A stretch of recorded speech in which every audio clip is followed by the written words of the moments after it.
Ce podcast vous est proposé avec la participation de Numéricable, de Skynet,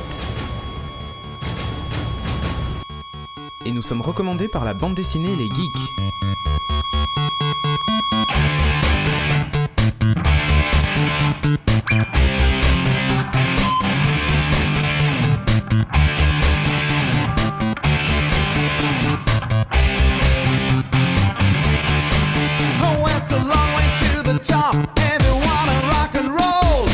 Bonjour et bienvenue dans ce podcast de Geeking. Hugues. Ah, ça, mais C'est ça les va pas vacances. encore. Tu fais la poussière, c'est Non, ça? je regarde Captain Coussin version Geeking. Version Geeking. Ouais, mais il tabasse le tien. Ouais. Cette semaine, on va vous parler de plein de choses, évidemment, et en fait, surtout de nos coups de cœur de l'année 2010. Alors, coup de cœur ou pas. Oui, enfin, en fait, il va y avoir nos top 3 Voilà. en culture, en high-tech. On va décerner le Epic Win de l'année, qu'on n'a toujours pas d'ailleurs. C'est pas faux.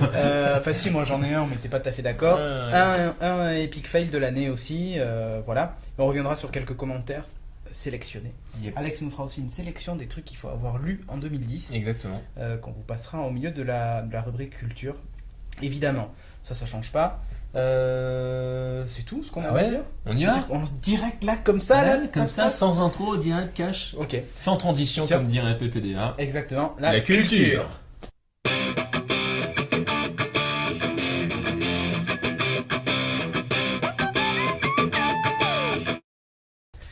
Culture, et on va commencer par le top 3. Alors tu veux commencer ou Non, je commence? vas-y, puis on mixe l'un après l'autre. Ah, ok. Ok. Alors moi dans mon top 3 culture, ce que j'ai placé en... Alors en fait là ils sont pas dans l'ordre, d'ailleurs il faudrait que je les mette dans l'ordre. ouais, non, Ouais, il triche. mon top de l'année 2010 en culture, c'est Mass Effect 2. Pour moi très franchement c'est la putain de méga claque vidéoludique. Bon, il faut être fan des univers, SF parce que c'est de la SF. Mais pour moi le scénario est aussi riche qu'un Star Wars, oui j'ose le dire. Des races hyper intéressantes, avec tout un background qui est monstrueux. Ça me fait penser vraiment à Star Wars et à tout l'univers qu'a créé George Lucas et ses équipes. Graphiquement, c'est quand même super beau. Ça, c'est Voilà, beau. Tu y il y a joues sur plus PC, sur PS3. Là, j'ai joué Mass Effect 2 en fait, qui est disponible sur Xbox Xbox et PC pas PS3. et sur PS3 début janvier, Voilà, le 16 je effectivement. crois, ou quelque Ouais. chose comme ça. Donc si vous avez une PS3, vous avez jamais joué à Mass Effect, allez-y, sautez dessus. Même si vous n'avez pas joué au premier, c'est pas grave, parce qu'au début du 2, il vous explique pas mal de trucs, et puis vous avez tout un tas de choses à lire. C'est quand même un jeu de rôle, donc c'est... Presque un jeu de rôle. Ah si. Moi je trouve qu'il y a quand même des parties RPG qui sont assez importantes. Ouais, mais Il y a des phases d'action c'est FPS. le mélange est subtil, je pense. Donc c'est Ouais, assez intéressant. Ce qui est pas mal, c'est qu'en fait vous pouvez jouer soit en temps réel, donc c'est-à-dire que vous tirez, vous appuyez sur des boutons Ouais. pour que vos coéquipiers fassent des trucs, des machins, tout ça. Ouais. Soit vous arrêtez le temps et vous dites à votre Ouais. coéquipier, Ouais. toi fais ça, toi fais ça, et même ton personnage, toi tu tires sur lui, et machin et tout ça, et vous relâchez le truc et hop, l'action se Ouais, déroule. mais t'as pas t'as quand même également l'évolution du personnage avec Ouais, l'expérience, l'expérience, etc. Mais c'est pas aussi chiant qu'un véritable jeu de rôle sur PC où Enfin, il se passe pas grand chose, c'est un tour par tour, genre Ouais, de mais- conneries, tu vois. ouais, Là, mais- t'as pas de tour par tour, ouf. non. Bon, après il y en a qui aiment le tour par tour, mais tu as des phases qui sont assez sympas dans les dialogues par exemple, en fonction de ce que tu Ouais, ouais, racontes. effectivement, ouais. Tes relations avec les autres personnages évoluent, mais même tu as certaines caractéristiques de ton personnage qui augmentent ou qui Mhm. diminuent en fonction des choix que tu fais. Tu peux être pragmatique ou conciliant et ainsi de suite. C'est Tu pas mal parlais fait. de l'univers qui est riche, Ouais. c'est vrai, il est riche, mais je trouve qu'il n'est pas assez encore développé. C'est-à-dire qu'on sent qu'il y a un potentiel, mais j'ai l'impression qu'il n'est pas encore suffisamment utilisé, pas autant développé, je dirais, qu'un Halo Reach, par exemple, un Halo, où Halo, tu vas retrouver des comics, tu vas retrouver Il y en a la Mass Effect, série, des ouais, comics, t'as les mais comics, bon, mais c'est t'as pas anecdotique. t'as pas d'animé. Ouais. T'as pas trop de Il y a des films en fan-films, préparation. il y a un film en préparation, effectivement. Il reste encore des choses à faire pour encore plus développer la franchise. Et même au sein du jeu, bon, tu comprends assez bien le déroulement de l'intrigue, mais ça aurait été sympa de rajouter des cinématiques encore plus riches, quoi. Tu vois, un peu plus- Ouais, oui, je vois ce que tu C'est veux encore dire. ce qui manque, je trouve. Je vois ce que tu veux Une dire. fois de Mais l'univers en lui-même, quand tu regardes le nombre de races extraterrestres créées, parce que tu vois, c'est pas Halo Reach où tu as finalement les humains, le Covenant t'en as avec un- 4 ouais, ou 5 ouais, races. Oui, mais T'en as un paquet des races. oui, je sais bien, mais t'en sais pas beaucoup plus Alors si tu en sais pas quand tu joues au jeu, mais quand tu regardes tous les Halo Legends voilà. par exemple, là t'en sais voilà. énormément. Voilà. C'est ce que je dis en fait. Ouais, tout à fait. C'est qu'il manque encore des éléments dans la franchise. Mais regarde, Mass Effect. dans Mass Effect 1, tu as justement toute cette partie, quand tu es dans la citadelle, où tu parles à chaque diplomate de chaque race qui explique l'historique de chaque race. Oui, c'est vrai, mais c'est un peu spartiate, j'ai envie de dire. C'est pas très hollywoodien dans le sens où t'as pas une super cinématique. Machin, tu vois, ça. c'est old school quoi. Oui. Donc en fait, ce que je veux dire, c'est qu'il y a un super potentiel. La réalisation du jeu est vraiment très très bonne. Ouais, la musique. Mais il manque en fait autour du jeu. Il manque des petits éléments qui viendraient rajouter, expliquer. Et peut-être qu'ils ont plus pas en voulu détail. faire un jeu chiant Peut-être. justement. Avec trop d'infos, trop de machin. Non, c'est pas ce que je dis. C'est pas ce que je dis. Ce que je dis par exemple dans Halo Reach, les informations, elles sont typiquement données via de la cinématique. Oui. Voilà. Ouais, il y a peu de cinématiques, et t'as énormément d'éléments qui entourent la franchise du jeu, en fait, autour du jeu, comme les animes, etc., qui eux donnent également du corps à la thématique. Et c'est ce qui manque en fait pour l'instant, mais le jeu est vraiment exceptionnel. Ouais, et Il est d'ailleurs, vraiment exceptionnel. dans Clairement, le 2, on entend parler de la Terre dans Mass Effect 2, Ouais. parce qu'il y a des incidents, Ouais. il se passe des trucs, ou même les gens rêvent d'aller habiter là-bas. C'est exactement. c'est un peu comme habiter dans le 16e à Paris. Tu Exactement. Là, c'est où Donc, c'est in. Mais donc c'est super in. et on en parle Et également dans le 3. dans le trailer du 3, donc on les voit sur Terre. Ouais. Et effectivement, la dernière fois, on avait dit qu'un ennemi inconnu venait attaquer la Terre. Effectivement, a priori, ce sont les moissonneurs. J'avais pas reconnu les vaisseaux. Ouais, moi non plus. Et après, oui, on nous a envoyé plein de tweets, d'insultes et tout ça. Effectivement, en regardant, c'est bien les moissonneurs qui sont de toute façon les ennemis depuis l'épisode 1. Yep. Donc pour moi, Mass Effect top 1 dans la culture, c'est vraiment le truc à avoir. Alors, on va continuer sur Halo Reach, Ah, toi c'est qui Halo. pour moi est un élément important de Halo Reach, donc sur Xbox 360, qui est un élément important de cette année, je trouve. Voilà, ils sont allés encore plus loin. Toi c'est ton top 1 culture. J'en ai plusieurs, j'arrive pas forcément t'arrives à pas les à caser, je déterminer, fais ok. un package, c'est difficile de jauger. Ok. Hein. Mais tu l'as dit en 1, donc c'est le top 1. Non, ne me fais pas dire ce que je n'ai pas dit. Oh. Donc Halo Reach, très très bon jeu, très bon univers, assez riche grâce notamment à toute la franchise qui est autour du jeu. C'est ça en fait qui fait également le corps. Le jeu est assez court finalement, très addictif, on est presque dans un film encore une fois. Moi c'est ce qui me séduit de plus en plus dans le jeu vidéo. Tu fais partie de l'intrigue et comme si tu étais dans un film, c'est ça qui m'intéresse et je pense que c'est une évolution assez intéressante du jeu vidéo à l'heure actuelle. Plutôt, bon alors il y a plusieurs gammes, mais avant par exemple tu arrivais par exemple sur Simon the Sorcerer où tu jouais en 2D, t'arrivais quand même à rentrer dans le jeu, si tu veux. C'est parce que... Non, mais là c'est encore plus Vu immersif. première personne tout le temps, t'arrives, Voilà. on te parle, t'es dedans, Voilà, tu tournes exactement. la tête. Exactement, donc ça je suis assez séduit. Je suis également séduit par les différents coffrets qu'ils ont fait. Tu avais le coffret, je sais plus quel collector, voilà, avec le journal d'une scientifique de Halo Reach qui te donne pas mal d'informations supplémentaires. Tu vois qu'ils ont quand même creusé énormément la thématique, l'univers, et c'est super intéressant. Et évidemment, ça sonne. Ça sonne, je te laisse aller ouvrir. Allez. Et on reprend juste après. Sarah Connor. Yes. Après cette interlude musicale en sonnette, donc tu nous parlais de C'est Halo. quand même la première fois que ça nous C'est arrive. la première fois que ça nous arrive. On parlait de Halo. Moi, j'ai juste un truc à dire sur Halo. J'adore ce jeu. Ça, y a rien à dire. Mais tu vois, par rapport à Mass Effect, je le trouve graphiquement plus propre. Comme tu te rappelles ce que je disais, moins sale, moins détaillé dans Au le niveau sens des textures. où, voilà, au niveau des textures. Pas moins détaillé, je pense que c'est un... Mass Effect, quand t'es sur Omega, alors Citadel c'est propre, mais sur Omega ou tous ces trucs là où t'as vraiment des fils partout, des machins, c'est encore un cran en dessous, je trouve, graphiquement de Killzone par exemple, qui lui était fourmillé de détails dans les textures, dans tout. Mais je trouve que voilà, moi c'est le seul défaut que j'ai trouvé à Halo.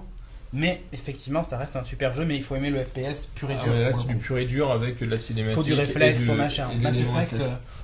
Mass voilà. Effect, c'est un peu plus long. Et d'ailleurs, vous effectivement. avez le choix dans Mass Effect, vous avez même un niveau, le niveau débutant. Au tout début, ils disent que c'est à privilégier pour les gens qui veulent plutôt toute la partie jeu de rôle plutôt que la partie FPS. Une remarque par rapport à Mass Effect, on en parlait juste avant, tu trouvais que le gameplay aux consoles était un petit peu délicat. Ouais, pour viser tout ça. Voilà. je trouve ça Sur Halo, j'ai pas trop ressenti ça en fait.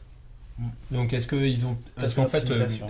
comment dire, Mass Effect est également sorti sur PC. Moi j'y ai joué sur PC et j'ai pas... Non, sur c'était PC, il n'y a parfait. aucun problème. Ouais. Bon, voilà, sur Halo Reach, j'ai pas eu trop Non, mais c'est moi de qui mal, suis on va dire. manchot avec Non mais je veux dire ça. que le gameplay est peut-être un peu adapté. Ouais, peut-être. Bref. Moi, j'enchaîne avec mon numéro 2 dans mon top 3, et c'est un film, c'est Ah. Inception. Ah, moi je l'aurais mis en top 1, tu vois. Ah ouais? Ah ouais. Ah non, pour moi c'est en top 2. Enfin, c'est difficile, mais si tu veux, l'avantage de Mass Effect, toujours pour mon top 1, je justifie mon top 1.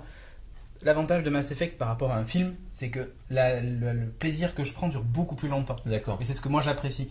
Si Mass Effect avait été juste un film, j'aurais mis Inception en premier, tu vois. D'accord. Mais voilà, c'est juste pour mon top 1, ça prend en compte plein de critères, y compris le fait que je puisse en profiter longtemps après.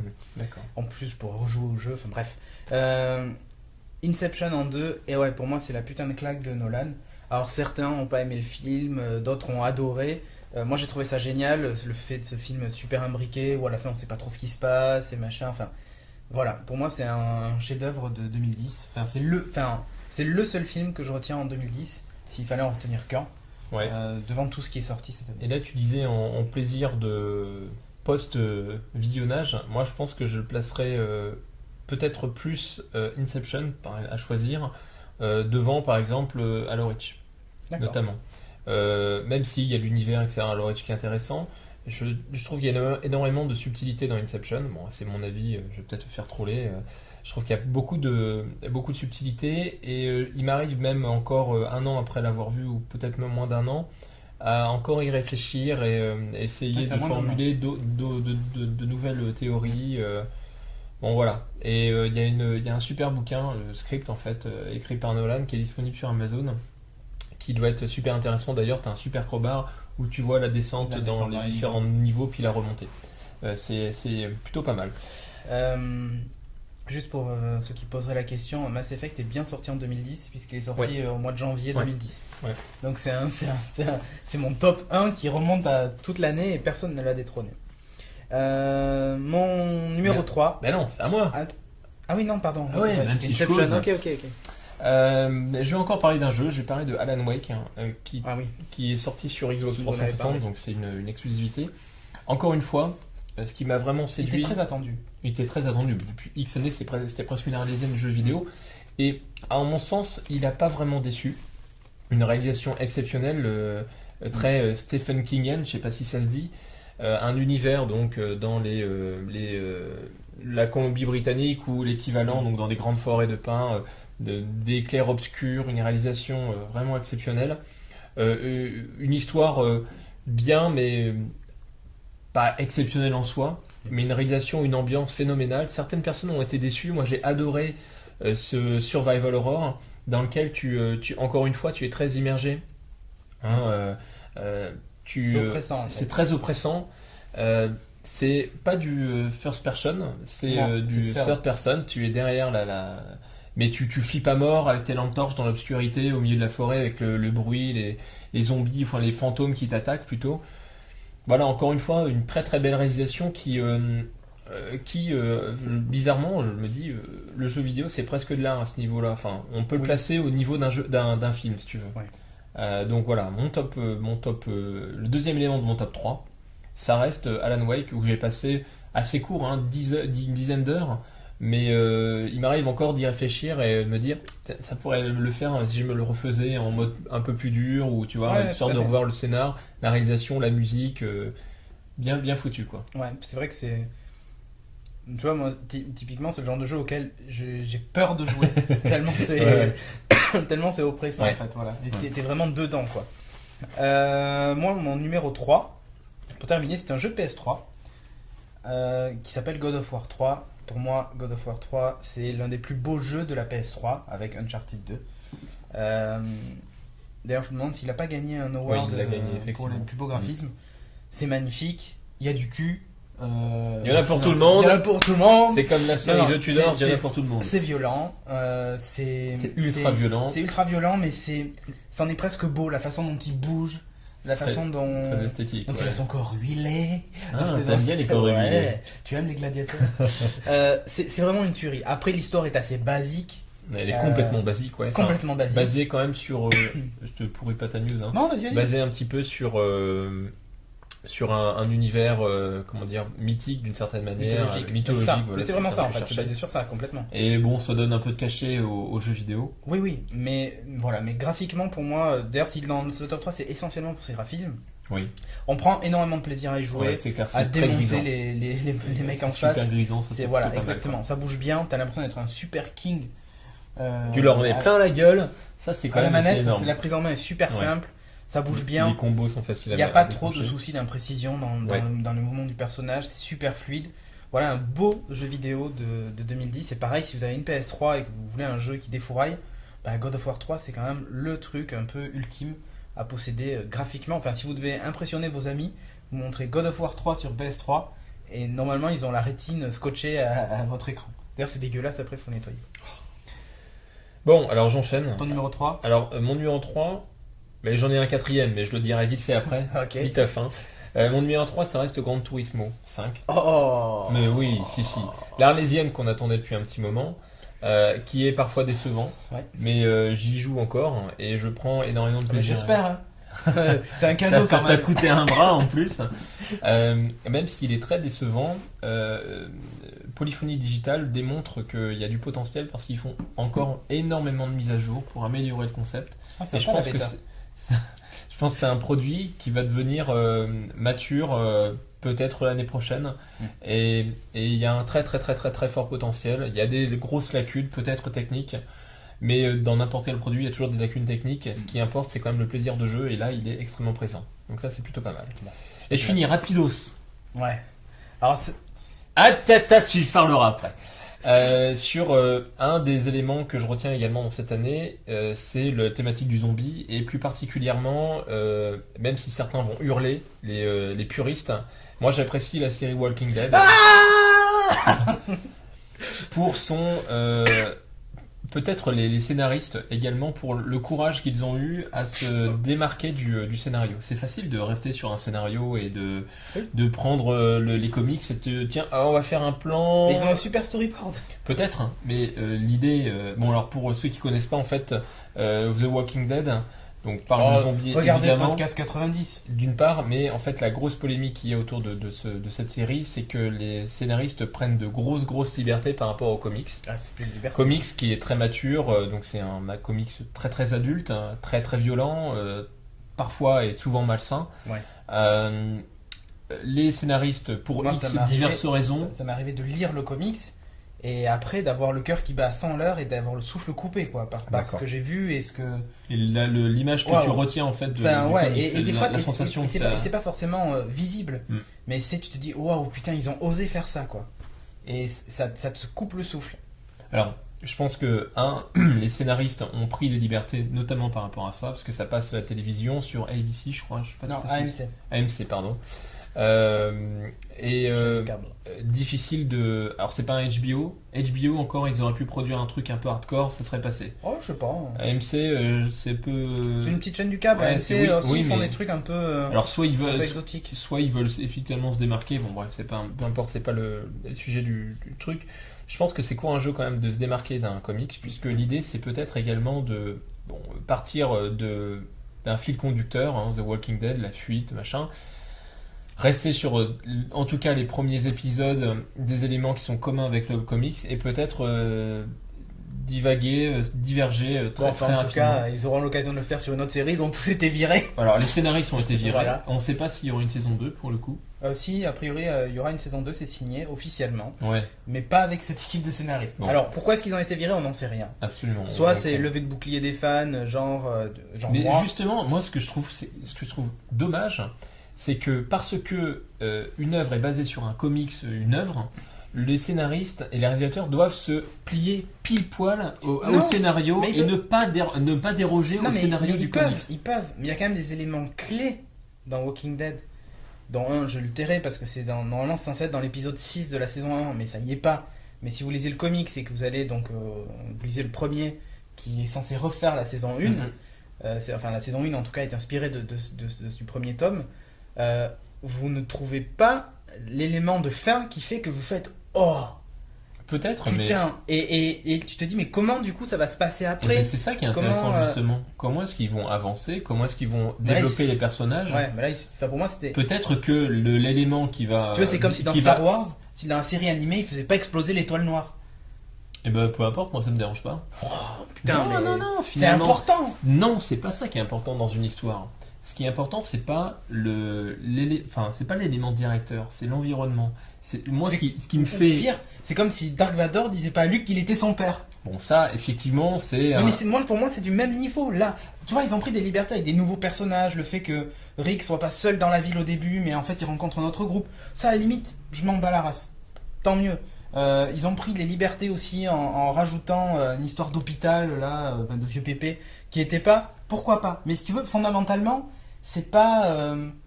Ça, tu vois, ça a très bien pu être une scène qui était pas dans le comics parce qu'il avait l'idée, mais il l'a pas mis. Et qui se retrouve là, et pourquoi pas, tu vois, et en plus ça apporte un petit quelque chose, mais un événement fondateur, pour moi, qui est hyper important, tu vois, comme Rick dans le coma, imaginons qu'il n'ait pas commencé dans le coma, pour moi déjà c'était une erreur totale, de base. Parce que ça te permet souvent de te mettre sur ta place, et d'un coup, tu te retrouves dans ce monde sans explication. Ce qui aurait été génial, c'est qu'il soit en tôle, ou je sais pas, ou coincé dans un élément. Non. Mais si, pourquoi pas? Non. Mais voilà, c'est le manque, Non. manque d'originalité qui te gêne là, en fait. Bon, c'est ça. peut-être, mais ça Voilà. fait rien. Moi, en tout cas, il est pas dans mon top 3. C'est quand même une bonne série. Mais si vous avez lu les comics, je pense que vous serez, comme moi, déçus. Ah, voilà, parce que il faut avoir lu le comics pour Non, regarder une si, série et j'ai l'apprécier. dit si vous avez Et lu. l'apprécier. Non, il faut pas l'avoir lu. Non, mais ce que je veux dire, c'est pas... je redis ce que j'ai dit tout à l'heure, finalement, pour moi, il faut le considérer comme une œuvre à part entière et pas un truc qui est issu d'une autre œuvre type comics. En attendant, j'avais raison quand je disais que c'était une série qui était plus inspirée que adaptée. Ben de oui, Walking Dead. et voilà. Et où est le problème? C'est cool. Ils vont Pourquoi peut-être développer un nouvel univers ou créer une Pourquoi nouvelle pas. chose. C'est cool. Pourquoi pas. Polémiquons pas plus que Yep. ça. De toute façon, vous donnerez votre Ouais. avis si vous l'avez vu dans les commentaires. Et puis, soit vous aimez comme Julien, soit vous êtes plutôt comme moi à trouver que c'est un peu dommage. Voilà. On enchaîne avec maintenant le top 3 d'Alex. Ce qu'il faut avoir lu. En BD. Absolument. Ouais. Peut-être BD, Walking tout Dead, ça. non?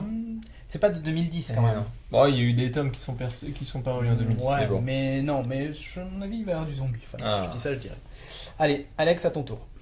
Salut à tous, encore une fois c'est Alex pour une émission, finalement une chronique un petit peu spéciale, puisqu'en effet c'est une chronique fin d'année, donc chronique rétrospective, avec, à la demande de Cédric, mon impression de qu'est-ce qui a été ma grande satisfaction au niveau de la bande dessinée sur cette année 2010. Alors, spontanément, cette idée de top 3, bien évidemment, pose problème, hein, tout est une question de personne.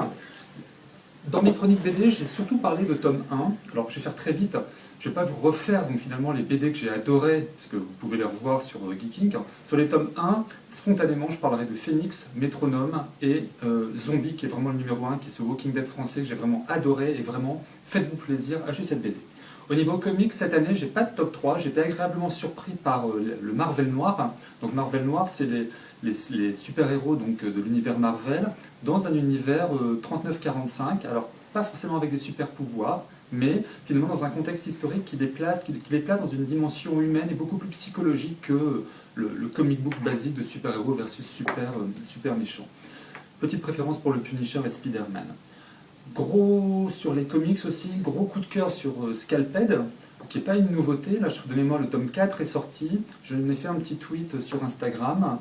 Faites-vous plaisir, un comic qui parle donc finalement de la déchéance du peuple indien au travers des yeux d'un agent du FBI indien infiltré donc, dans un milieu corrompu et hostile. Donc pour changer, j'ai finalement voulu faire un top 3 des séries en cours, chose que je n'ai encore à mon avis jamais faite, donc sur des oublis que je vais chercher à corriger aujourd'hui. Donc dans ce top 3, pour parler donc de ces séries, je me suis dit je ne peux pas être tout seul. Et fin d'année oblige, je me dis si j'avais un compagnon de jeu, donc la première idée spontanément, je me suis dit tiens, un petit bébé. Alors je l'appelle bébé. Alors, au départ je voulais l'appeler Elliot, mais a priori Elliot c'était déjà pris. Donc à ce titre, je fais encore un énorme bisou à Cédric et Sophie. De toute façon, il fallait bien qu'il naisse cet Elliot. Donc Elliot étant déjà pris, je me suis dit bon, bébé, belle. Je me suis dit qui donc que mon pote René pouvez m'aider donc à présenter cette chronique. Et René, t'es au top? On va pouvoir y aller? Allez, c'est parti. René, qu'est-ce que tu me conseilles en top 3? Alors, je ne vais pas vous faire rien du tout d'ailleurs. Là, je pars complètement en live. Je n'ai pas beaucoup dormi cette nuit. Bref, vous m'excusez. Donc, en numéro 3, je placerai spontanément L'Idole et le Fléau. 2 tomes sortis aux éditions 12 bis par Bollé et Corday. Alors, L'Idole et le Fléau, c'est une série d'anticipation. Ça se passe en 2025 sur le principe, alors avec une annonce qui est extrêmement forte, que je vais vous lire, qui est sur Terre, il naît en moyenne 4 enfants par seconde, du moins c'était le cas jusqu'en 2012, car cette année-là, quelque chose de terrible est arrivé. Qu'est-ce qui s'est passé en 2012? Eh bien, chers amis, en 2012, tous les enfants âgés de 6 ans, 3 mois et 27 jours meurent pour une raison inconnue, imputable éventuellement à un virus. Ce qui, finalement, amène la population petit à petit à sa perte, parce que, finalement, si cette population n'est pas régénérée, le monde court à sa fin. Ce n'est pas le seul fléau, puisqu'en effet, par ailleurs, les femmes sont dans l'impossibilité de procréer. Jusque-là, vous allez me dire, bon, c'est pas forcément palpitant, mais il y a toute cette enquête sur la nature de ce fléau, et finalement, on va rejoindre l'autre partie du titre, à savoir l'idole. Et cette idole, qu'est-ce que c'est? En fait, c'est un démon, en tout cas, sans doute, un envoyé de Satan, qui a été invoqué par les puissances allemandes au cours de la guerre 39-45. Vous savez comme moi que les Allemands étaient des férus d'ésotérisme, de sciences occultes, et à l'occasion d'une messe soir, ils sont allés appeler un démon, et sans doute ce démon est à l'origine de ce qui se passe aujourd'hui, mais pas aujourd'hui en 2010, aujourd'hui en 2025, car je le répète, c'est une série d'anticipation. Série donc, qui mêle plusieurs genres, le genre policier, le genre historique, le genre ésotérique forcément, le genre psychologique. Alors je ne vais pas dire psychologique, mais en tout cas c'est la première fois où je pleure sur une bande dessinée. Alors pourquoi je pleure? Parce qu'on voit pour la première fois, encore une fois, un enfant mourir en live sur 2 planches. Et moi, étant papa de 3 enfants, je peux vous dire que ça m'a fait verser une larme, sincèrement. En tout cas, c'est une BD qui fonctionne sur le mode un peu The Event, en tout cas des flashbacks. On est en 2025, 2 minutes après, on est en 1945, 2 minutes après, on est en 1975. C'est une vraie enquête policière, une vraie série fantastique, une vraie série vraiment originale par rapport au fait qu'elle mêle plein de genres que j'aime. Et donc à partir de là, si j'aime, j'achète. Et si j'achète, vous achetez. Donc L'Idole et le Fléau, c'est mon top 3. Excellente série d'anticipation fantastique. En numéro 2, qu'est-ce que tu me conseilles, René, en numéro 2? Eh oui, bien sûr, excusez-moi. En numéro 2, je vous conseille fortement Holmes. Holmes, paru aux éditions Futuropolis. 2 tomes sortis aujourd'hui. Holmes, sur un récit de Brunswick et un dessin de Cécile. Alors là j'avais rédigé un petit texte, encore une fois j'ai pas beaucoup dormi, je me suis dit je vais pas assurer, donc je vais me permettre un petit peu de zapper entre la caméra et ce texte. Donc Holmes, pour Holmes, je dirais en introduction que je vais emprunter les paroles de ce fameux groupe métaphysique de ma prime jeunesse, les Verriers Noirs, en disant salut à toi peuple geek, salut à toi le technophile, salut à toi l'acheteur compulsif, salut à toi l'addictif chronique. Et pourquoi? Parce que salut à toi le toxicomane. Et oui, encore une fois, on va parler de drogue, dealer et dépendance et manipulation de l'entourage au travers du plus célèbre des héros réunissant tous ces vices. Et encore une fois, est-ce que ce sont vraiment des vices? À savoir le fameux détective du 221 bis Baker Street, le bien nommé, enfin pour l'époque, parce qu'aujourd'hui s'appelait Sherlock, c'était un peu dur à porter, j'ai nommé le fameux Sherlock Holmes. Pourquoi? Parce que depuis la sortie du film de Guy Ritchie, on retrouve à la FNAC, au Furet, peu importe, en tout cas dans toutes les bonnes librairies, sur les divers étalages, plein de bouquins de Sir Conan Doyle, comme on voit fleurir les bouquins de zombies, de vampires. Et finalement, ces bouquins sont des bouquins avec ou sans bulles, et personnellement, je préfère les bulles. Est-ce que je vous ai dit qu'en plus d'être toxicomane, j'étais alcoolique? Encore une fois, Alex, tu nous proposes une nouvelle digression. Bon, je passe. Bref, donc je prends donc les devants, quoique derrière c'est pas mal non plus. Au fait, je vous ai déjà dit que... Non, là, on va s'égarer, encore une fois, c'est une nouvelle digression. Pour vous parler donc de cette série, Holmes, 2 tomes publiés, qui est à mon avis la meilleure série sur cet héros fort particulier qui est ce très cher Sherlock. Donc ça se passe quand? Ça se passe en 1881, le 4 mars, où notre héros disparaît, englouti dans les chutes d'eau suisses de Reichenbach, c'est dur à dire, Reichenbach, qui emporte avec lui donc, dans sa mort le Némésis, le Napoléon du crime, donc le célèbre professeur Moriarty. Et bien évidemment, Watson, son fidèle coéquipier, lui est effondré, il est au fond du gouffre justement des eaux du golfe, des chutes du Reichenbach. Et il ignore encore, notre cher Watson, qu'il va se lancer dans une incroyable enquête qui va lui réserver, en tout cas le mettre en évidence, des aspects beaucoup plus obscurs de son compagnon d'enquête. Parce que la question est là, est-ce que Holmes est le plus grand des détectives? Et est-ce que sa légendaire toxicomanie, elle n'a pas entraîné des lésions cérébrales beaucoup plus sérieuses que ce qu'on pouvait penser, responsable de troubles psychiatriques extrêmement sévères comme votre serviteur? Holmes, le plus grand des détectives, je pense que c'est peut-être de la poudre aux yeux. Moriarty, est-ce qu'en fait ne serait pas l'ancien précepteur de Holmes, un mathématicien de génie, c'est dur à dire aussi, mathématicien de génie, handicapé à vie, suite à une rixe avec Holmes, suite à un dépit amoureux? Bref, est-ce que Watson ne s'est pas fait, c'est mon expression, pris par derrière depuis toutes ces années en accompagnant Holmes donc dans des enquêtes, des énigmes issues d'un esprit qui serait donc torturé et malade? Bref, quel sombre secret cache Holmes, cache sa famille? Mais Holmes, dans tout ça, est-ce qu'il est vraiment mort? À cette intrigue tortueuse et captivante à souhait, rajoutez surtout le magnifique dessin de Cécile. Alors Cécile, vous le savez peut-être, c'est un ancien professeur des Beaux-Arts. Il a officié sur une série qui, à mon sens, est la meilleure série de bande dessinée, le réseau Bombix, avec un tome 3 cependant pour lequel je trouve une petite déception. Bref, vous allez avoir un plaisir scénaristique et un plaisir visuel. Donc est-ce que vous êtes prêt à plonger dans les affres de la folie ou d'une énième manipulation du héros de Sir Conan Doyle? Je vous laisse le découvrir donc à l'issue de cette lecture, car je le répète, poudre aux yeux, mais effet garanti, mais je vous rassure, ça n'avait pas la cloison nasale. Bref, avec ce top 2 donc, arrive finalement ma série préférée de cette année. Qu'est-ce que tu en penses, René, de ce top? René, je te vois venir.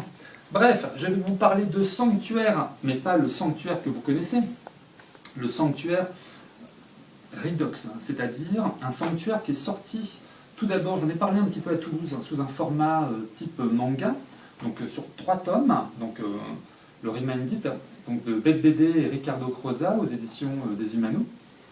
Donc 3 tomes en version manga et un tome en version cartonnée. Alors pourquoi la version cartonnée? Est-ce que c'est un échec du manga, donc sur cette population générationnelle non adepte de la culture japonaise? Je n'en sais rien. Bon, je ne vais pas me relancer dans toutes les discussions qu'on a pu avoir sur le forum. En tout cas, c'est l'adaptation de Sanctuaire, BD sorti il y a quelques années maintenant, également aux éditions Humano, qui est vraiment mon gros coup de cœur de cette année. Sanctuaire l'original, j'allais dire, et c'est encore une fois mes 2 amis bougres, Christophe Beck et Xavier d'Horizon, des mecs bourrés de talent. Et là, donc, Sanctuaire, j'en avais fait une petite chronique sur Geeking. Sanctuaire, imaginez que c'est une recette, c'est un cours de cuisine en fait. Et donc, c'est un plat qu'il faut avoir goûté parce que c'est un plat extrêmement épicé. On prend l'ingrédient de base, et comme vous le savez, Christophe Beck, et de toute façon c'est ce qu'ont également reproduit Beth BD et Croza, c'est des fous furieux, c'est des geeks, fous furieux de cinéma, de séries télé. Et encore une fois, comme dans Ténèbres dont j'ai parlé récemment, on retrouve le mélange des genres, et donc alors à chercher qui est qui, où est-ce que j'ai vu ça, etc., etc.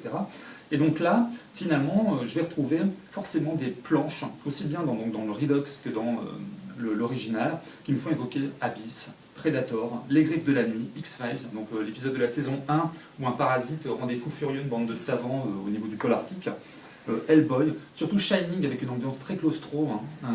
Donc là, ça se passe surtout dans un sous-marin, mais également dans un temple de grands anciens, mais ça je vais y revenir par la suite.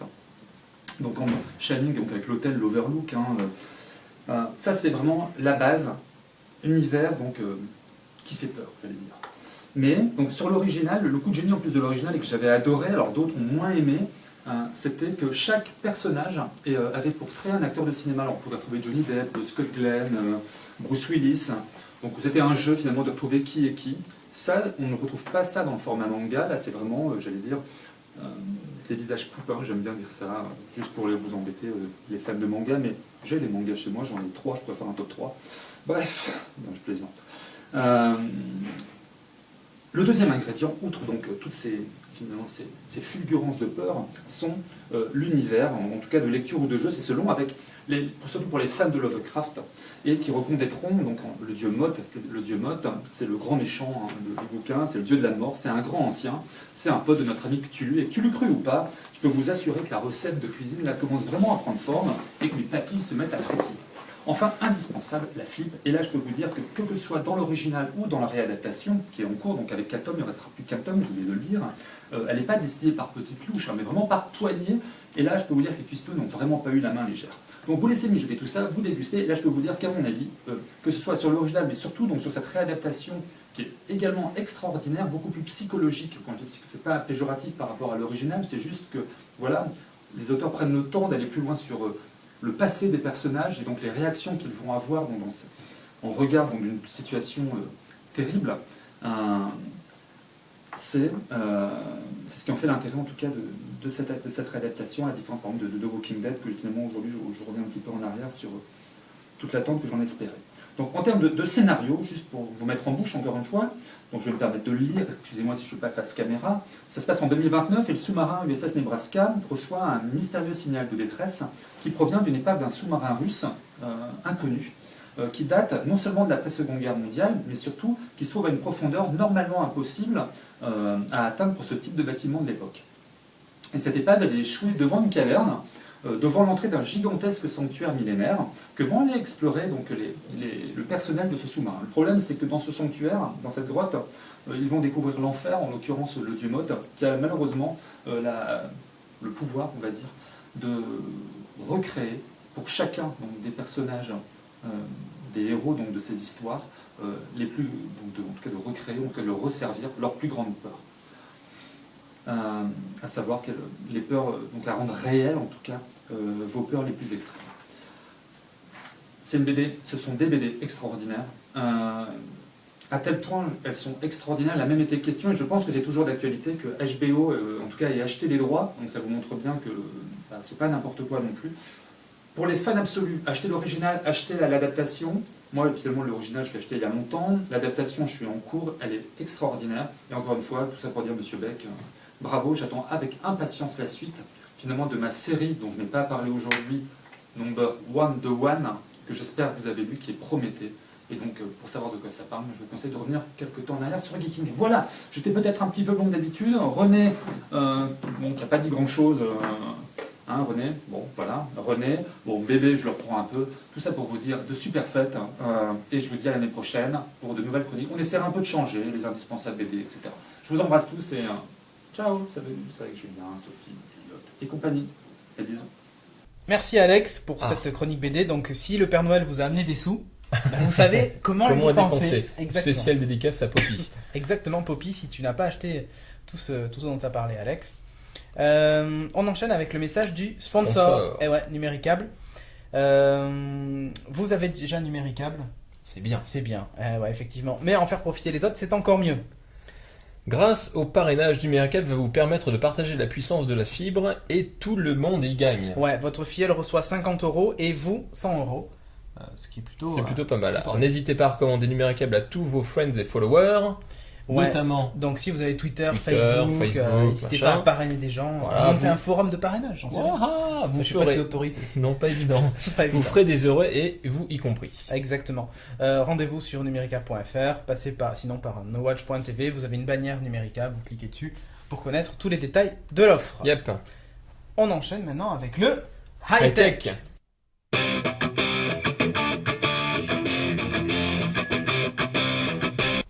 Le high-tech est un magnifique top 3 du high-tech. Je vais commencer. Yep. Alors pour moi, ce que je mets en tout premier dans mon top 3, c'est ça. D'accord. Même s'il y a des gens qui n'aiment pas l'iPad, il y en a qui l'adorent. Moi, je l'adore pas, hein, que les choses soient claires. Le seul truc, c'est qu'il a quand même changé pas mal de trucs dans ma vie de tous les jours.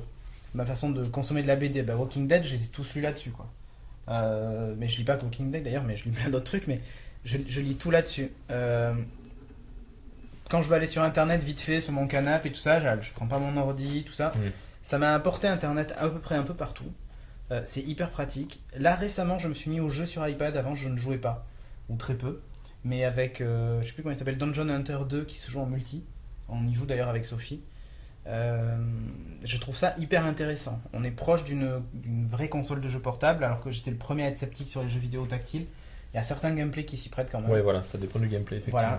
Voilà, Dungeon Hunter est vraiment super, enfin c'est vraiment génial quoi. Enfin c'est un vrai jeu de rôle, enfin plutôt hack and slash sur iPad où tu peux jouer en réseau C'est à génial. plusieurs, c'est quand même top. Tu peux jouer en Bluetooth, en Wi-Fi et ça marche vraiment très bien. On a essayé tous les modes, vraiment top. Donc mis à part le jeu, voilà, c'est mail, tout, c'est posé sur la table, ça a une grosse autonomie. C'est ça qui est assez étonnant quoi. Et pour les podcasts ça nous sert, mais en dehors de ça, voilà, c'est vraiment mon compagnon numérique de tous les jours. Quand je pars en voyage, je peux me passer de mon ordi portable aujourd'hui, Oui, mais et par moi contre, aussi, pareil. mon iPad c'est un peu plus compliqué. Oui, tu fais pas tout ce que tu Je fais fais pas avec tout ce que je fais à un ordi, ordinateur très loin de là portable. même. Surtout avec mon MacBook où je monte carrément les podcasts dessus. Je Ah, suis on peut hyper faire du loin. montage avec. Ouais, mais avec je fais un bon. geeking qu'on pourrait pas. Non, c'est clair. Enfin, actuellement, en tout cas, on pourrait pas. Par contre, voilà, c'est vraiment le truc que. C'est comme. C'est un élément qu'on attendait depuis un moment quand même. C'est un Ouais. équipement qu'on attendait depuis un moment. Ouais, et il y a des fois où même moi, dans mon usage de tous les jours, genre, je suis dans ma cuisine en train de me promener avec mon iPad, relever mes mails, machin, tout en remuant ma soupe. C'est des visions que tu avais dans des films de science-fiction, Complètement. quoi. Complètement. Et là, tu te dis, t'as un objet qui est quand même plutôt beau, qui fait un peu futuriste en termes de look, Qui est un peu lourd. qui est un peu lourd, certes, mais voilà, en fait, on y est, et pour moi, c'est un des éléments du futur que j'attendais avec les voitures volantes qui ne sont jamais arrivées. Mais voilà, c'est un des éléments du futur que j'attendais, et il est là, donc pour moi, l'iPad est l'objet technologique de cette année que je retiens dans mon top. Évidemment, c'est cher, ça fait pas tout, ça fait pas le café.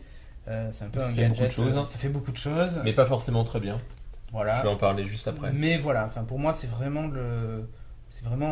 ça a changé un peu ma vie quand même, mine de rien. Ouais, moi, je vais faire la pub Apple peut-être, mais ça a changé. Il est ma encore vie. perfectible. Oui, moi, évidemment. j'aime pas spécialement iOS, mais je trouve pas que c'est forcément l'OS le plus adapté aux tablettes. Mais encore une fois, il y a des applications qui justement elles sont parfaitement adaptées et qui font que j'oublie complètement que iOS n'est pas l'OS que j'attendais sur ce type de machine, quoi. Ok. Ben moi je vais parler également pas d'une tablette mais d'un élément un peu du même style, c'est Kindle. Le troisième opus de cet équipement, Top One, celui que Corben nous avait montré. celui que Corben nous avait montré. Je pense que au-delà de l'équipement qui s'est très bien vendu, 8 millions de pièces ont été vendues en 2010, ce qui est énorme compte tenu du fait de l'usage, Il a été en rupture pendant plusieurs semaines. voilà, du quasi mono-usage de ce type d'éléments, Ouais. juste pour lire. Juste pour lire, c'est une autonomie monstrueuse, c'est super léger, ça pèse un cinquième d'un iPad, 200 grammes contre 900 grammes je crois. L'écran est plus petit aussi. L'écran est plus petit. Ce qui est intéressant par rapport à ça, donc ça reste un écran e-ink 6 pouces avec une qualité de visionnage, de lecture sans précédent. Ah oui. C'est justement l'écart qui est très intéressant par rapport à l'iPad qui est lui multitâche, enfin dans le sens multitâche permet de faire plusieurs choses. Multi-usage. Multi-usage. Il y a encore un gros problème, c'est la qualité de l'écran qui est bien mais pas exceptionnelle, qui permet pas d'avoir une lecture prolongée sans fatigue.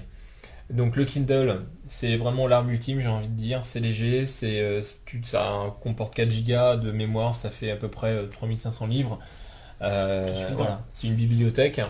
C'est intéressant, je pense que derrière ça, en fait, ce qu'est en train de mettre en place Amazon, entre autres, ils sont pas précurseurs, enfin si, ils ont été précurseurs sur les livres électroniques, ils sont en train de mettre un modèle économique en place, de manière... Enfin, il est en place depuis un moment, mais ils sont en train de le consolider et de modifier, l'usage des médias dans la société. Notamment, tu vois, là, finalement, ils se disent, là, depuis quelques mois, qu'ils vendent plus de livres numériques que de livres papier. C'est quand même révélateur compte tenu du fait que Amazon c'est quand même un blockbuster, notamment au niveau des livres. Ouais, c'est un gros monstre. C'est un des gros monstres et je pense qu'ils sont en train d'une certaine manière de révolutionner la consommation de ce type de médias et pas uniquement pour les geeks ou les technophiles mais également pour le commun des mortels. J'en parlais hier dans ma famille, des personnes d'une cinquantaine d'années m'ont posé énormément de questions. Et ils paraissaient extrêmement emballés sur la simplicité d'usage, tu vois, ce genre de choses. Ouais, ça fait qu'une chose. Ça fait qu'une chose, bien. ça le fait très bien. Et je pense que c'est bizarrement le commun des mortels. Il a peut-être besoin d'un élément qui fait peu de choses, mais qui le fait très bien, qui est facile d'usage, qui est extrêmement bien adapté à son usage. Donc pour moi, c'est un élément super important. Kindle, je pense qu'ils sont en train d'une certaine manière, de révolutionner le genre. Ouais. Pour revenir 2 secondes sur l'iPad, Ouais. Moi je consomme beaucoup de podcasts, essentiellement sur l'iPad. Et pour modérer mes propos sur l'Apple TV, maintenant que l'Apple TV est à jour et que tout marche bien, et que AirPlay marche bien, j'avoue que je prends mon pied à commencer un truc dans une Ouais, pièce ça sur c'est ça. génial. Puis quand je rentre dans mon bureau, maintenant que j'ai une télé dans mon bureau, eh ben, j'appuie sur un truc, hop, j'ai le podcast dessus. Quoi. Le média te suit. Le média me suit, en plus il reprend exactement là où Ouais. j'en étais. Enfin, C'est pour ça c'est bien, mais c'est vrai que ça fait un peu cher, 99€ l'adaptateur AirPlay, puisque ouais, aujourd'hui il me sert qu'à ça. exactement ça, ouais. C'est un petit peu limité pour l'instant. Un peu limite. Ben, je vais rebondir notamment par rapport à. Ah, tu veux peut-être enchaîner toi sur c'est le à tien. moi, normalement. T'essaies de me planter. Scheisse. Mon numéro 2 dans les technos qui pourraient être d'ailleurs dans Culture, c'est le Kinect. Ouais. Techniquement, c'est quand même une putain de révolution d'obtenir ce capteur à ce prix-là dans un salon. À noter d'ailleurs que depuis une semaine maintenant, ils sont disponibles des drivers open source pour Oui. Kinect, pour pouvoir l'utiliser sur PC et tout ça. Il se murmure d'ailleurs que Windows 8 utiliserait Kinect comme périphérique pour certains types d'applications. Ouais. Ça serait intéressant d'ailleurs. Bah, oui. Ça permettrait d'avoir un PC dans le salon et de le manipuler à la main, quoi, genre pour des photos, des machins, enfin bon, bref. On avait parlé des usages potentiels de Kinect qui sont monstrueux. Donc pour moi, voilà, encore une fois, comme pour l'iPad qui a été une révolution pour moi, Kinect, quand je suis sur ma console et que je veux écouter de la musique, que j'ai rien dans les mains et que je fais juste ça et je change de morceau de musique, ou je m'en suis servi pour regarder des vidéos, je suis à chaque fois, moi-même, je suis bluffé de me dire « Ah, regarde, j'avance dans la vidéo. » Et d'ailleurs, à la fin, c'est plutôt « Bon, arrête d'avancer, on regarde le film, ok. » Je trouve ça hyper intéressant. En plus, ça va être amené à évoluer dans les mois qui viennent, on le sait. Microsoft va faire des mises à jour, va proposer plein de choses. Aujourd'hui, le contenu des jeux est encore un peu faible, mais le périphérique en lui-même a un potentiel monstrueux, que ce soit sur Xbox ou sur PC d'ailleurs. Parce qu'on peut très bien Alors imaginer ouais, utiliser moi autrement. j'étends ça finalement. Je pense que le potentiel de Kinect, en tous les cas des technologies qui sont implémentées dans Kinect, il va au-delà de la console. Oui, bien largement. largement, je pense que l'intérêt majeur vient au niveau de la recherche. On a parlé X fois évidemment dans les podcasts précédents, mais c'est pour moi effectivement un élément très important En de 2010, cette année. on a fait un pas en termes d'interface homme-machine monstrueux. Effectivement. Mais effectivement, tu as l'interface homme-machine, mais tu parles de l'intégration dans la Xbox pour lire Ouais. du média. Je suis pas sûr que faire ça 10 fois pour changer de chanson, ce soit pas un peu moins ergonomique que d'appuyer 10 fois sur un bouton. C'est plus fatigant. Faut lever le bras. Oui, mais le but, Donc c'est pas c'est peu. pas de changer 10 fois de morceau. Je plaisante, mais je pense qu'il faut également adapter. Faut pas, parce qu'on a une nouvelle technologie qui est séduisante, l'utiliser à outrance. Non, je mais pense ça que peut ça être va être sympa un dans une mix, soirée. un mix de technologies. Tu vois, là, on est autour du canapé, on discute. Et On serait mal barré là, parce que vu le nombre de mouvements qu'on Ouais. fait. Non, parce qu'en fait, il faut que tu fasses ça et que tu prends Ouais. le lead en fait, donc après, il n'y a pas de problème. Mais t'as pas forcément la télécommande sous la main ou t'as les mains dégueu, bah tu fais ça et hop, tu changes ton morceau de musique, voilà. Non, c'est intéressant, il y a beaucoup de La possibilités. commande vocale qui va arriver bientôt en Europe, donc ça va être sympa. Effectivement, ouais. Il y a beaucoup de choses en fait. Donc pour moi, c'était mon top 2. Voilà, l'idée en fait, c'est peut-être que cet équipement, il soit pas forcément utilisé sur la console. Et Ouais. encore une fois, le potentiel se fait en dehors du Ça salon. sera très certainement dans Yep. le salon. Ouais. Ah bah je vais enchaîner alors. Et ouais, à toi. Et moi je vais enchaîner quand même avec une news en fait qui est très récente, Et qui du coup rentre dans ton top 3. qui rentre également dans mon top 3. Ouais. Moi aussi, il aurait pu y être. C'est XBMC, c'est la version 10 de XBMC. XBMC, c'est Xbox Media Center qui n'a plus aucun rapport avec la Xbox maintenant. C'est un outil complètement gratuit qui transforme votre PC, n'importe quel PC maintenant, en Media Center ultime. Qui va permettre de lire des vidéos en Full HD, même si vous avez une petite config. J'y reviendrai un petit peu plus tard. Il y a de gros changements par rapport à la version précédente. La principale, c'est l'utilisation des ressources hardware des cartes graphiques pour décoder des vidéos HD. Là, j'ai fait l'exercice avec un PC qui avait du mal à lire les vidéos en 1080p. Tu bascules sur une carte graphique. Alors, j'avais une Nvidia 8400, une petite basique. Je suis passé de 100% d'usage ou 98% d'usage à 10% d'usage. Donc, ça veut dire que c'est parfaitement adapté.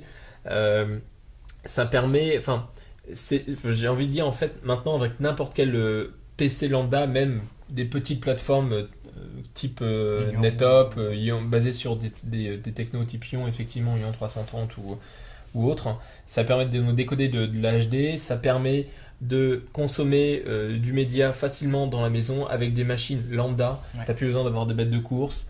Avec des plateformes qui coûtent 200€, tu as un boîtier avec un disque dur qui va lire de la donnée en streaming ou pas. il y a quand même une certaine révolution dans le salon encore, ça avance encore.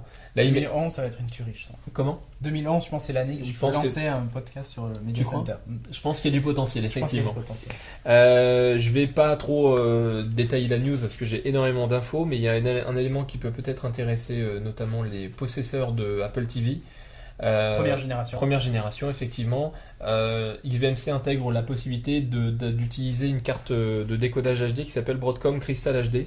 Ouais. En Euh, fait, il faut enlever la carte Wi-Fi de l'Apple voilà. TV et la remplacer par cette. Et Exactement. remplacer C'est la une- carte comment par ça ça. s'appelle? C'est le format. Zut. C'est pas Sodim, c'est mini. Mini je sais plus PCI, quoi. je crois, un truc comme ça. Ouais, je crois que c'est ça. Bon voilà, une grosse refonte du logiciel par rapport à la version précédente. La gestion des add-ons est vraiment excellente. Moi je prends mon pied avec un add-on qui s'appelle XBMC Subtitle. Et il sous-titre tout. Voilà, je tout ce que je peux. Non mais t'es dans un film, en VO par exemple, hein, évidemment, t'as pas le sous-titre, t'es obligé d'aller le récupérer avant, machin. Tu lances l'application XBMC Subtitle qui Ton cousin ancienne. américain, lui, il parle anglais, donc Exactement. toi, toi, tu comprends. Exactement. Du coup, avant, cette application s'appelait Open Subtitle. Qui Elle sont était toxiques. bien, mais pas top. Ouais. Là, c'est complètement intégré au lecteur. Ça me fait penser au nul, ce qui est bien, mais pas top. T'as incité de la peur.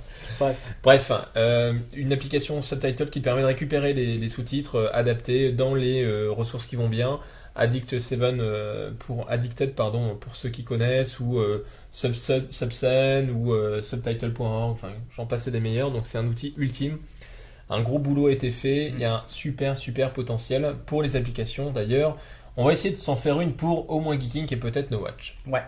Yep. Non, je crois que d'ailleurs Elle est en cours. préparation, ouais. Moi, mon numéro 3, alors j'ai longtemps hésité parce que je voulais vraiment un truc qui marque un peu dans mon top 3 de cette année. Vraiment des choses qui sont sorties cette année. Et j'ai mis Windows Phone 7. Vraiment top 3. Vendu, ouais, c'est ça. J'ai mis Windows Phone 7 parce que pour moi, ça a été une vraie découverte, une vraie nouveauté. Ce que j'attendais aussi dans mes critères du top 3, c'est quelque chose qui me surprenne. Et alors que je l'attendais pas trop, j'ai été surpris par Windows Phone 7 au point que aujourd'hui j'en suis hyper satisfait. Il me manque toujours 2-3 bricoles, mais maintenant tu vois, j'ai les notifications des tweets et tout ça, enfin tout arrive petit à petit. Et j'aime Windows Phone 7, je suis désolé de le dire. J'ai un t-shirt Android, En plus. donc bon. Non mais c'est Voilà. pour Mais contrebalancer. ce que je veux dire, c'est que voilà, j'ai un iPad dans les mains, pas de jaloux. Non, mais j'aime Windows Phone 7. Pour moi, le système d'exploitation est hyper agréable, hyper moderne. J'aime aussi quand les technos me font rêver un peu. Et iOS me fait pas rêver. Alors que Windows Phone 7, à chaque fois que je l'utilise, la fluidité du truc, tous les mouvements, les machins, j'ai l'impression d'être face à un OS moderne. Et je suis encore surpris quand j'appuie sur un truc et que je vois un machin qui bouge avec un statut qui apparaît, tout est animé. C'est moderne, c'est futuriste. Je trouve que c'est suffisamment ergonomique en tout cas aujourd'hui. Je pense qu'avec la multiplication des applications installées, ça devient un peu chaotique de scroller de haut en bas. Bon, il y a des choses à revoir, mais ils nous inventeront les dossiers comme Apple. Voilà. Ou alors plusieurs panneaux, tu sais, de gauche à droite, puisque voilà. Voilà, pour moi, j'attendais un truc qui me fasse un peu rêver. Windows Phone 7 en 2010 en tout cas m'a fait rêver complètement. La preuve, j'ai toujours mon Samsung et j'en suis satisfait, je compte pas m'en séparer. J'espère qu'en 2011, les mises à jour du début d'année là, vont apporter pas mal de nouveautés, comme le copier-coller, ce genre de trucs, des détails. Hein. Mais Bon, voilà. ça a mis quelques années à venir sur l'iPhone. Oui, voilà. On Mais voit bon, la réactivité de Microsoft. non, encore l'OS n'est pas parfait, que les choses soient claires. Surtout si vous êtes habitué à iOS, au début ça fait un petit peu un choc. Si vous venez d'Android, c'est pas trop dérangeant, à la limite. Voilà, mais je m'éclate. Le fait d'avoir le Xbox Live dessus, débloquer des Gamer Points et tout ça, enfin, je trouve ça génial. Et tout est connecté à mon compte Zoom, qui est connecté à mon Xbox Live, qui est connecté à mon Windows Messenger, enfin, Tu veux tout dire communique l'écosystème ensemble. et communique ensemble. Mais bon, Voilà. ça, enfin, et sans fil, et la synchro en Wi-Fi. Enfin, ça c'est voilà, quoi. assez génial, effectivement. C'est juste un détail, mais voilà. Et j'aimerais vraiment qu'il y ait un soft que Zune arrive sur Mac. Parce que bon, j'ai un PC et un Mac, mais je suis obligé d'utiliser mon PC du coup pour faire mes synchros de musique. C'est ballot. Et de podcast par exemple. Non mais attends, Donc, c'est 10% voilà. du marché les Mac. On a rien à péter. Oh, si, ça serait sympa. Il y a un logiciel de synchro, mais Ouais, qui est se un fait peu- par câble et qui est assez basique. Mais bon, voilà. Du coup, Bon, tu il peux a le pas faire mérite ta d'exister. synchro si tu fais ta synchro en Wi-Fi parce que t'as un PC à côté, quoi. Ah oui, j'ai Donc un t'es PC. obligé d'avoir un PC. Et Zune, ouais. Oh, c'est affreux. Bah oui, bah Ah. écoute, c'est comme ça. Bon, alors moi, c'est pas un truc qui me fait rêver. Ah, Moi, c'est juste l'iPhone 4. Je pense que il fallait quand même le citer. Vendu. Non. Mais non. T'as un t-shirt geek et t'as un iPhone 4, c'est pas vrai. Non, mais j'ai un t-shirt Microsoft. Ok. Ok. Alors, c'est pas la révolution, clairement. Mais c'est une évolution. Ouais. En termes de hardware, ils ont encore repoussé les limites. On en a parlé X fois. On repousse les Je limites. suis toujours bluffé par la qualité de l'écran. Donc j'ai oublié. Retina Display, merci. T'as besoin d'infos, tu me vois. Voilà. Et typiquement, on compare, on regardait. Tu disais finalement que tu es très content de la qualité visuelle de Windows Phone. Moi, je trouve que l'écran AMOLED, c'est pas mon truc. Quoi. Super AMOLED. Super AMOLED, même Super AMOLED, c'est juste pas mon truc. Ah non, mais parce que c'est il y a pas encore aussi fin. il y a encore des Ouais, mais par contre, évolutions. T'as une luminosité impressionnante. Et il me dure 2-3 jours d'autonomie, quoi. Bah, moi aussi. Mais Moi, l'iPhone 4 me tenait pas 2-3 jours avec mon usage, alors Bon. que celui-ci, oui. peut-être parce que notamment l'OS utilise énormément les noirs, donc ça économise un petit peu Ah, mais tu peux d'énergie. choisir blanc ou noir, en fait. D'accord. c'est toi qui choisis. Mais tu l'as pas fait, t'as pas testé. Ah, en moi, blanc. j'ai fait volontairement noir. Hey, voilà, il triche. Ah, mais je porte un t-shirt noir, mais tout Ouais. en noir. Encore une fois, ils sont encore présents sur le marché, même si ils se font grignoter des parts. Je parle de Apple évidemment, ils se font grignoter des parts, et c'est normal et c'est sain. Par contre, le gros bémol, c'est effectivement l'évolution de l'OS qui est juste pas bonne, enfin, qui est pas suffisante, Donc, je c'est pense. lent. Très lent par rapport à la concurrence. Windows Phone, bon, ils en parlent depuis un moment. Ils avaient quand même le background de Zune avec le retour d'expérience des ergonomes, etc.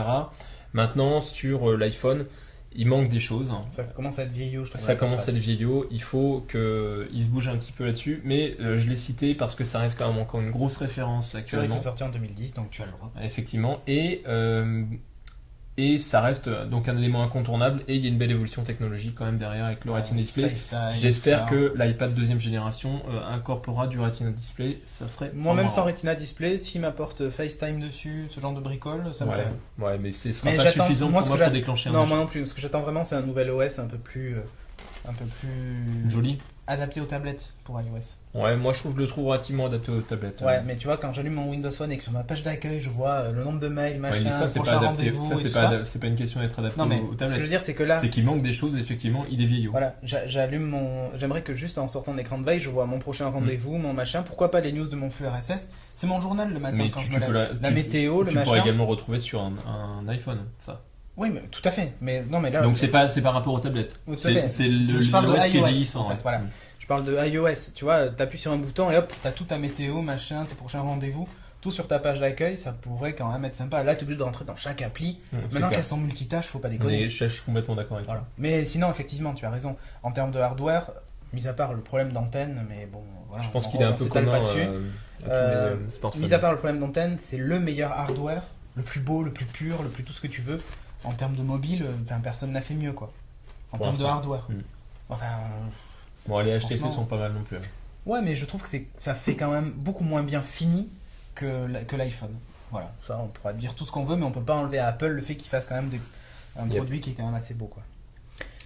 Moi j'en ai un autre ou pas? J'ai Je fini. sais pas. Ah non, iPad, Kinect, Windows Phone, Ah, qu'on c'est a fait. déjà fini. Ah ouais, c'est C'est rapide. incroyable. Il est rapide. Et ouais. Pourtant, on papote, hein, mine de rien. Exactement. Bon, alors on enchaîne de suite avec notre Epic Week. Year. Ah ouais, hier. Eh oui. Forcément, puisque c'est l'année, 2010. forcément. Bon Alors, on commence par le fail, parce que celui-là, on l'a. Celui-là, là, on en est sûr. Celui-là, on en est sûr, on a notre fail de l'année. Donc, notre epic fail de l'année est décerné à À deux.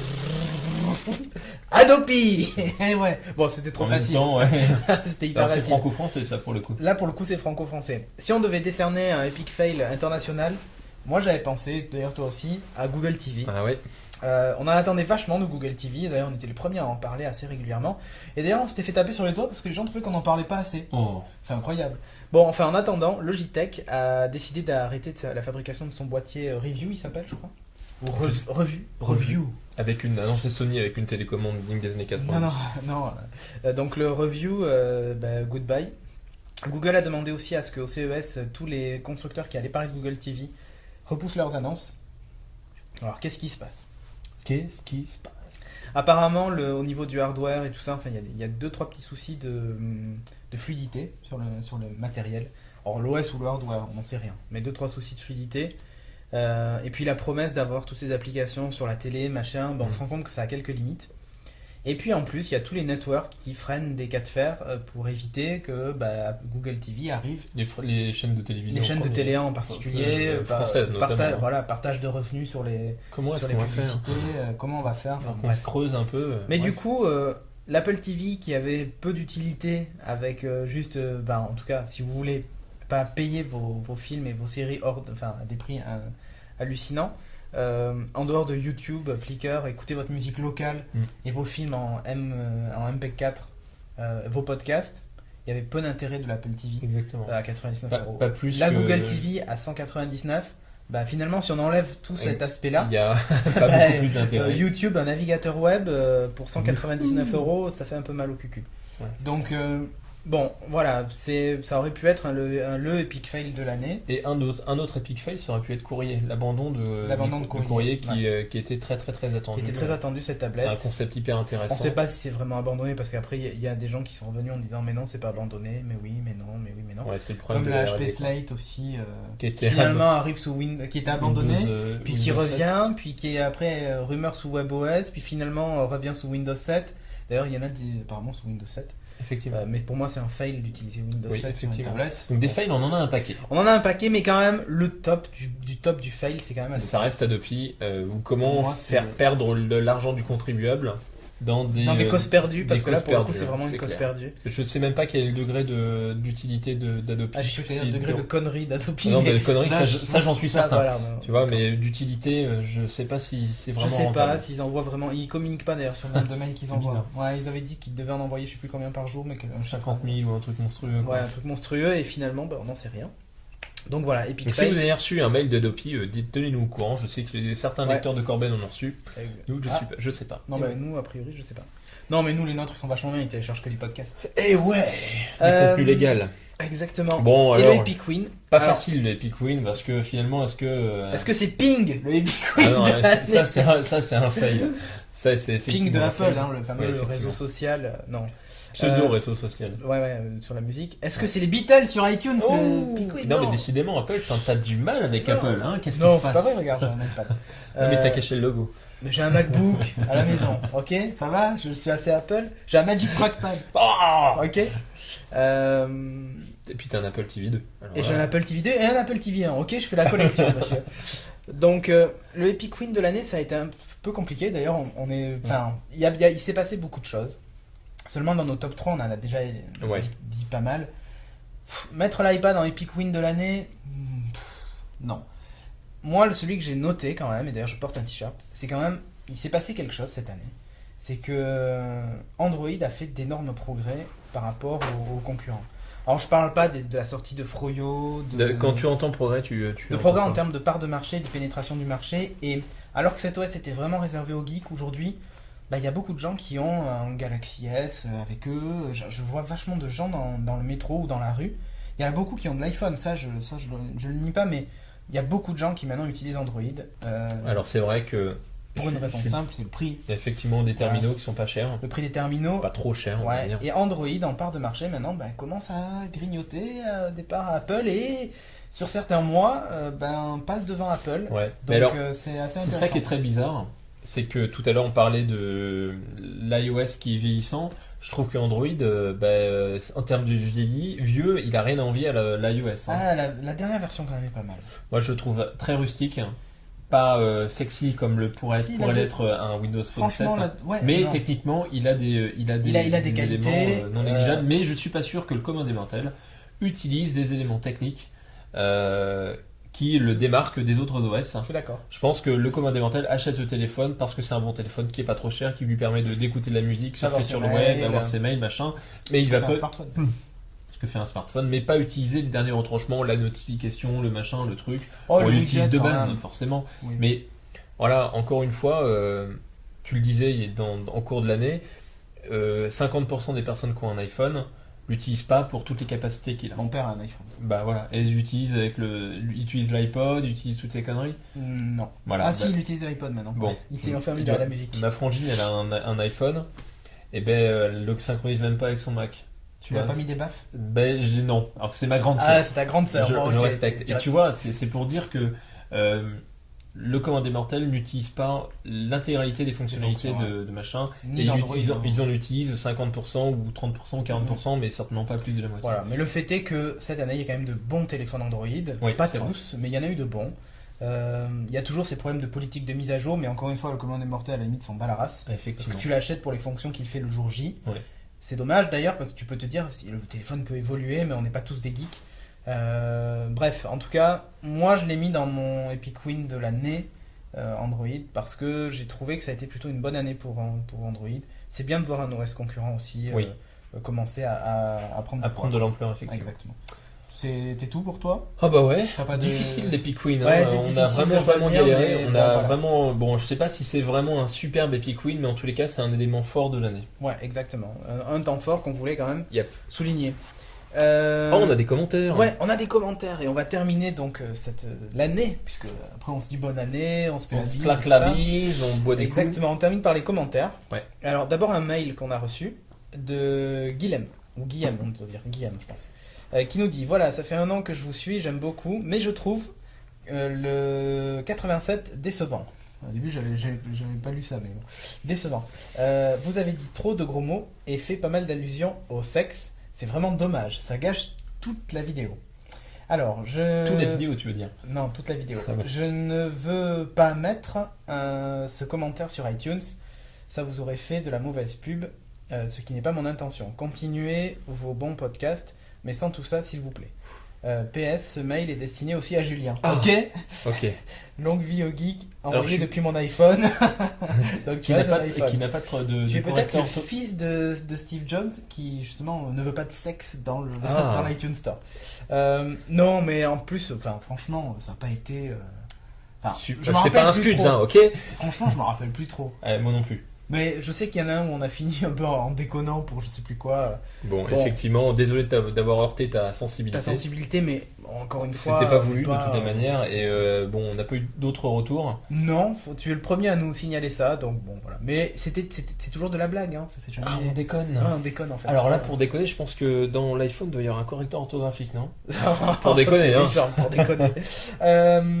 On enchaîne avec un commentaire tiré d'iTunes. Alors je sais plus si Yep. c'est le HD ou le SD, mais j'ai fait un petit pot pourri. Ah, oh, Comme tu on dis dit. ça bien, dis donc. Ouais, c'est c'est ma ça. grand-mère qui dit ça. Exactement. bizarre. Donc nouveau fan du 20 décembre 2010 de F5PBL.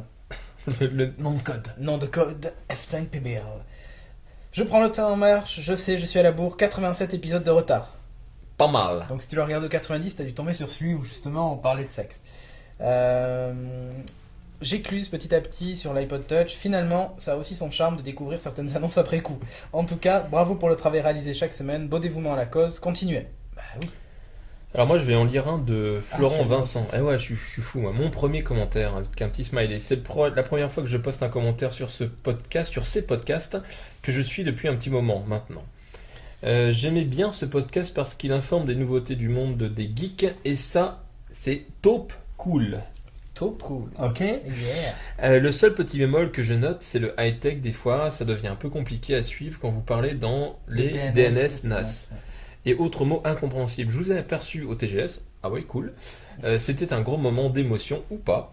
Ça faisait vraiment bizarre de voir en vrai. En bref, continuez comme ça avec un petit smiley. Voilà. Moi j'en ai un autre qui s'appelle Pas mal, mais du 7 décembre de Googie01. Franchement, c'est super. Faut juste avoir du temps pour le regarder. L'idéal serait d'avoir le même en version MP3 pour la voiture. Sinon, sujet varié, avis intéressant, références historiques, Beavis and Butthead rafraîchissant. Je trouve la rubrique high-tech très très bien. J'ai découvert des sujets passionnants, intégration de folie de divers matériels sur une installation domestique DLNA. Bon, là, Florent Vincent, on a dû te perdre. Parce qu'on parle pas de DNS et de NAS, mais on parle de DLNA. Vivement un site reprenant les extraits des podcasts pour les différents appareils ou une transcription textuelle avec classement par type de produit sujet techno. Même la pub numéricable ne m'a pas du tout gêné. Ah. Ah, bah c'est bien. Enfin, alors, je remonte dans les différents épisodes tellement j'ai eu l'impression de louper des choses ces derniers mois. Continuez. Bah, écoute, merci à toi, Googie01. Vas-y, il faut tous les lire. Faut tous les lire. Ah, on n'a pas le choix, Voilà. allez-y. Bon alors, j'enchaîne donc sans doute un des meilleurs podcasts du web Rien que ça. par Pierre-Paul Herrier-Mattei. Erler, pardon, Mattei. Je vous suis depuis quelques mois, je trouve que les thèmes sont très bien abordés, bien expliqués, etc. En tout cas, que du bonheur à vous suivre chaque semaine. PS Cédric, tu ressembles au geek de Stargate Universe, je trouve. Et il a pas tout à fait tort. C'est vrai ? Ah oui. T'as jamais regardé Stargate Si, Universe ? mais je Ah pas... si. Complètement. Ah bon. Mais alors si ça peut te rassurer, il est méga fort le mec. Hein. Ah Ok, bah donc écoute, c'est cool. voilà. Donc tu vois, je suis cool. Yeah. Je suis dans Stargate Universe. Le summum, ça c'est Jean-Christophe Mort, pas Mort M-A-U-R-E, hein, pas mort, mort, du 15 décembre 2010. Podcast qui reste toujours au top, mais Artung, la HD comme le BR, donc Blu-ray. Blu-ray. Laisse voir les rides en gros plan, non je déconne, continuez et merci encore pour ces moments de bonheur. Ok, Yeah. non mais attends, arrête, on est super jeunes. Génial. José Louis, pardon, Ben Amouche. Ben Amouche. Ben Amouche. Merci Ah oui, pour Ben ce Amouche. podcast de vrais geeks comme je les aime, c'est-à-dire intelligents et plein d'humour. Ou intelligent. Ça c'est moi en fait. Ouais, ça doit être toi, ouais. T'es le geek en fait, Ouais, de c'est Stargate. ça. Vous m'accompagnez chaque jour dans le métro parisien, donc on n'en fait pas un. Oui un mais jour. le temps aussi doit lire. Il doit Non. lire un petit morceau. Les gens me regardent avec intrigue, me voyant sourire et même rire en regardant mon iPhone. Mon projet de vous envoyer des photos en regardant Geeking dans les endroits les plus insolites. A plus, continuez comme ça, vous êtes top. Et ben merci. Et ben voilà. Et on termine par Benoît Bott du 13 décembre 2010 qui nous dit excellent. Coucou les gars, je vous suis depuis un petit moment. Juste pour vous dire chapeau bas pour le dernier Geeking sur le TGS, c'était vraiment du bon boulot. Comme dirait Jean-Yves, pourvu que ça dure. Et voilà. Pourvu que ça dure. Exactement. Ben on a fait le tour. Bah Je ouais, crois qu'on est c'est arrivé déjà au pas bout. mal. Voilà. Donc je sais qu'il y a des gens qui vont me demander si c'est vrai. Mais oui c'est vrai, je suis papa depuis la semaine dernière. C'est possible Donc, quand voilà, on est c'est geek possible. d'être papa. Exactement. Et c'est de possible, continuer à c'est faire du réalisable. podcast. Donc ceux qui me suivent sur Twitter ont dû le voir. D'ailleurs, je vous remercie pour tous les messages que vous m'avez envoyés. C'était super sympa. Et j'ai pas pu répondre à tout le monde parce que j'en ai reçu un peu trop.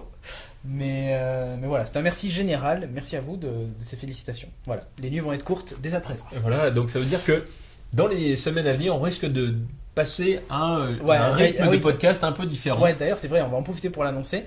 On avait mis un sondage sur Facebook. Bon, tout le monde, les gens n'ont pas tous répondu. Évidemment, vous voulez, à la limite, vous aimeriez qu'on en fasse un par jour, mais là, c'est pas possible. va On plus était dormir. sur un par semaine. Là, ça devient un peu difficile, sachant qu'on a d'autres projets à côté Et qu'on a une vie professionnelle aussi. et qu'on a une vie Et professionnelle familiale. et familiale. Et on essaye de prendre du hobby en plus de temps en temps. Exactement. On va lancer un nouveau podcast dans pas très longtemps. Enfin voilà, le projet a vraiment beaucoup avancé, donc on est content. Qui sera aussi chez No Watch d'ailleurs. Exactement. Donc Geeking va passer tous les 15 jours. Mais à Ouais. la limite, je sais qu'il y en a vachement qui sont en retard. Et vous avez quand même vachement d'épisodes derrière. Donc. Et surtout, il y a donc, voilà. quand même beaucoup d'autres podcasts à regarder sur No Watch, Ouais, exactement. d'autres thématiques. Et puis, nous, on va en faire un en plus sur la thématique des Media Des Centers, Media Center, ça fait de longtemps qu'on l'intégration le des promet. Media Centers dans la Mais ça maison, arrive. la domotique en général. Ça Voilà, pourrait tester être du matos, assez tout sympa. ça. Voilà, vous expliquer comment installer votre XBMC, votre serveur Plex ou que sais-je. Oh, Ah, copyright. t'attendais que je le dise. Hein. Et oui, il faut au moins que tu la places dans un podcast. Exactement. Bon, sur ce, bonne année, Ouais. bonne santé. On a du champagne, on a des Cheers. canettes. Oh là là, on a une guirlande. C'est la Avec fête. un Stormtrooper Avec un- qui tient la guirlande. Qui tient- Il faut bien que ça ait quelque C'est un chose. clone trooper. Un clone trooper, Sois pardon. précis, s'il te plaît. Excuse-moi. Et voilà, sur ce. Putain, tu as pété. je Non, plaisante. déconne Non, pas, non, pas t'as- encore. T'as déjà cassé là, hein. Faut pas déconner. Bon, allez, à l'année prochaine. Yep. Ciao. Ciao. That we already run the world. Oh, I have been a nerd since my first 5-syllable word, and no TV series or movie changes that. And I'll still be a geek now, vote for Pedro. So last week I do not care whether Milan endorses Plaid. Oh, I have been a nerd since long